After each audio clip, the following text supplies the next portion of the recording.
স্বাগত বন্ধুরা, কারিকুরির তরফ থেকে আজ সকালে আমি সকালের টিফিনের সাথে খাওয়ার জন্য একটা তরকারির ব্যবস্থা করেছি। দেখো, সবসময় আমরা ভাবি গৃহিণীরা যে কোন দিন কি তরকারি টিফিনের সঙ্গে দেওয়া যায়। তো আজকে আমি একটা নিয়ে এসেছি, সেটা হচ্ছে দেখো এখানে কিছু পালং শাক নিয়েছি, আর এখানে আমি কিছু কাঁচা মুগ গত রাতে ভিজিয়ে রেখেছিলাম সেটা নিয়েছি, আর এই সমস্ত উপকরণ আমি নিয়েছি, এগুলো সব লাগবে। আর এই সমস্ত মশলাপাতি সব আমি এইগুলো নিয়েছি। এইগুলো দিয়ে আমি আজকে একটা তরকারি তৈরি করব। তো প্রথমে আমি এই পালং শাকগুলোকে ভালো করে ধুয়ে বেছে তারপরে কুচিয়ে নেব। বন্ধুরা দেখো, আমি গ্যাস ওভেনে একটা কড়া বসিয়ে দিয়েছি। এবার আমি গ্যাস ওভেনটাকে ধরিয়ে দিচ্ছি।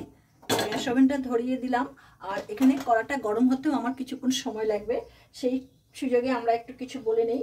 দেখো এখানে আমি যেই মুগের ডালটা, কাঁচা মুগের ডাল সিদ্ধ করে ভিজিয়ে রেখেছিলাম, সেটাকে আমি কুকারে একটা সিটি মেরে নিয়েছি।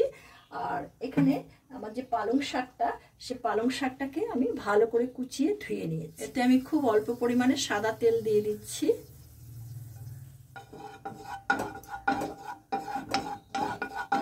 আমি রান্নাটা অল্প তেলে করব। দেখো এখানে কিছু রসুন কুচি আছে, সেখান থেকে আমি অর্ধেকটা রসুন কুচি এখানে দিয়ে দিলাম।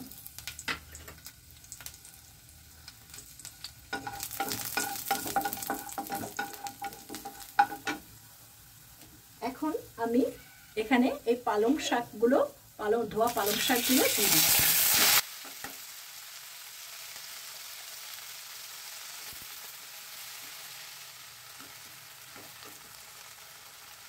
দেখো পালং শাকটা আমার অনেকটাই মজে এসেছে।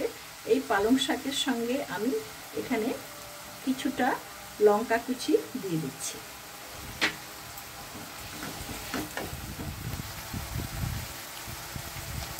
এটাকে আমি জলটাকে একটু জলটা শুকিয়ে নেব। আমি এখন এটাকে চাপা দেব না। পালং শাকের জলটা আমার শুকিয়ে গেছে। এবার আমি এই পালং শাকটাকে একটা পাত্রে নামিয়ে, পালং শাকটা নামিয়ে নিয়ে কড়াটা আমি আবার বসিয়ে দিলাম। এবার এই কড়ার মধ্যে আমি অল্প পরিমাণে একটু সাদা তেল দিয়ে দিচ্ছি। 1 টেবিল চামচ মতো সাদা তেল আমি এতে দিয়ে দিলাম।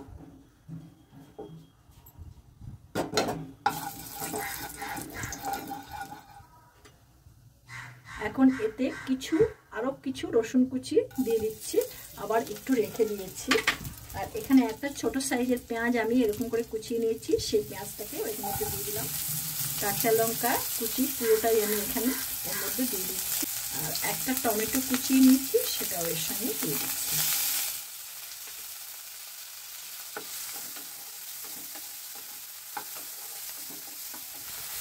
এতে আমি 1 চা চামচ লবণ দিয়ে দিচ্ছি।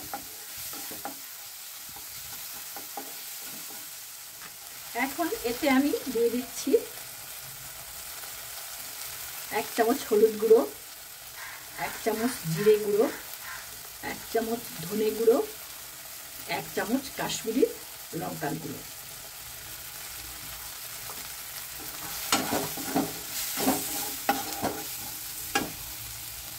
অল্প একটু জল দিয়ে দিচ্ছি এটাকে ভালো করে কষানোর জন্য।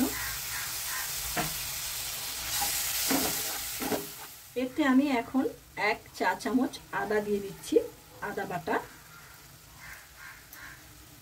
কিছুটা আদা কুচি আমি এখানে রেখেছি, সেটা পরে ব্যবহার করব। দেখো আমার মশলাগুলো সব নরম হয়ে গেছে। এখন এই অবস্থায় আমি যে কাঁচা মুগ ডালটা সেদ্ধ করে রেখেছি, সেটা এর মধ্যে আমি দিয়ে দিচ্ছি।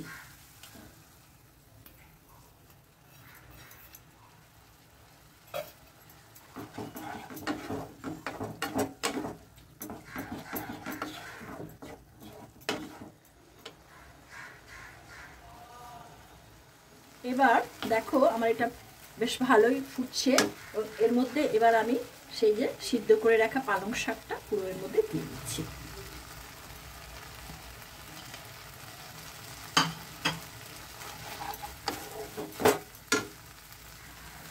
এবার এতে আমি 1 কাপ জল ব্যবহার করলাম।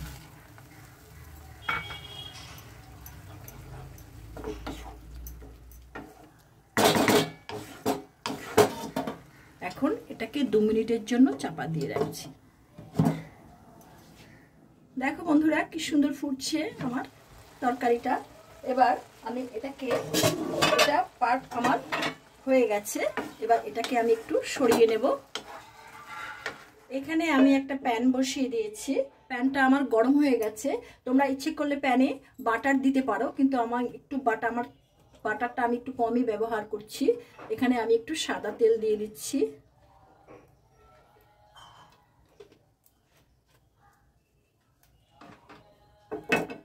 সাদা তেলটা আমার গরম হয়ে গেছে। এবার এতে আমি 2টো শুকনো লঙ্কা দিয়ে দিলাম ফোড়নে।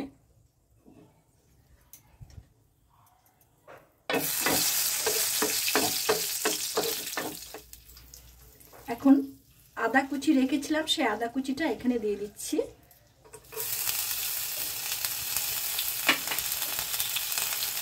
একটু রসুন কুচি রেখেছি, সেটাও দিয়ে দিচ্ছি।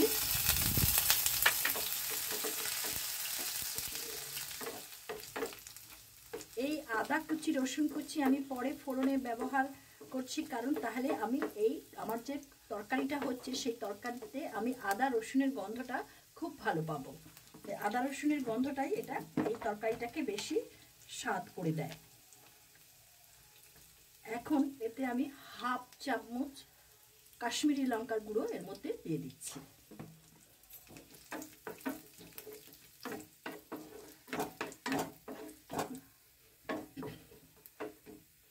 ফোড়নটা আমার ভাজা হয়ে গেছে।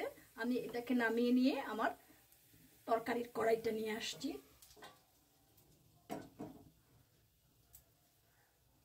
তরকারির কড়াইটা আমি এখানে দিয়ে দিলাম। এখন এতে আমি 1 চা চামচ চিনি দিয়ে দিলাম, একটু মিষ্টি মিষ্টি হলে ভালো লাগে।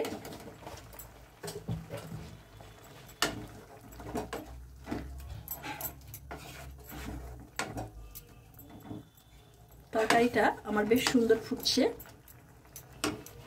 এখন এতে আমি যে ফোড়নের যে সমস্ত মশলাগুলো ভেজে রেখেছি সেটা আমি এর মধ্যে ঢেলে দিচ্ছি।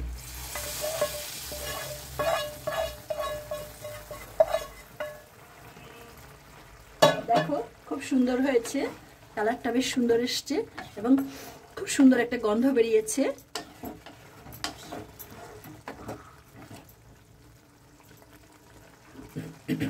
তোমরা ইচ্ছে করলে এটা পুরোটা বাটার দিয়ে করতে পারো, শারীরিক কারণে আমি পুরোটা বাটার দিয়ে করছি না। এবার আমি এর মধ্যে খুব অল্প পরিমাণে একটু বাটার আমি এর মধ্যে দিয়ে দিচ্ছি।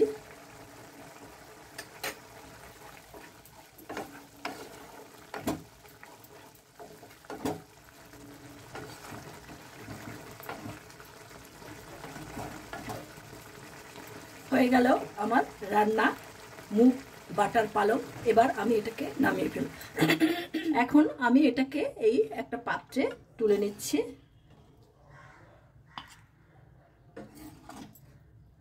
দেখো বেশ সুন্দর হয়েছে দেখতে এবং খেতেও খুব ভালো হয়। এটা রুটি পরোটা ভাত দিয়েও এটা খাওয়া যায়।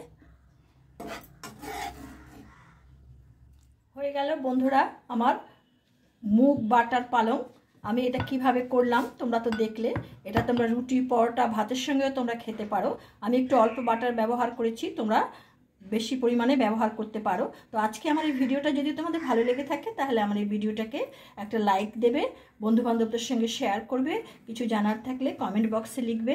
আর যারা আমার এই চ্যানেলটিতে একেবারেই নতুন তাদের কাছে আমার একান্ত অনুরোধ রইল বেল আইকনের অল অপশানটিকে প্রেস করতে, তাহলে আমার পরবর্তী সমস্ত নোটিফিকেশন তোমাদের কাছে সবার আগে চলে যাবে। দেখতে থাকো কারিকুরি আগামী দিন তোমাদের জন্য কি নিয়ে আসে। তোমরা ভালো থেকো, সুস্থ থেকো, শীতটাকে ভালো উপভোগ করো। ধন্যবাদ।